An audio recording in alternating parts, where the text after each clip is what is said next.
Benkada, siguro sa inyo, congratulations kasi kakaiba yung mga kantang pinili nyo para sa mga bagets nyo. Nagmamarka sa aming lahat. So, great job.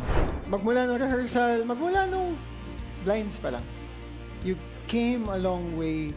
You've improved so much. Kumbaga, kung akala namin napakagaling nyo na nun, sobrang laki pa nung ginaling nyo habang dumaan tayo sa battles, tapos dito sa sing-offs. At ang feeling naming ready para sumampa sa next round. Sa tingin ko, next time, pumili kayo ng hindi na namin nakanta ng opening.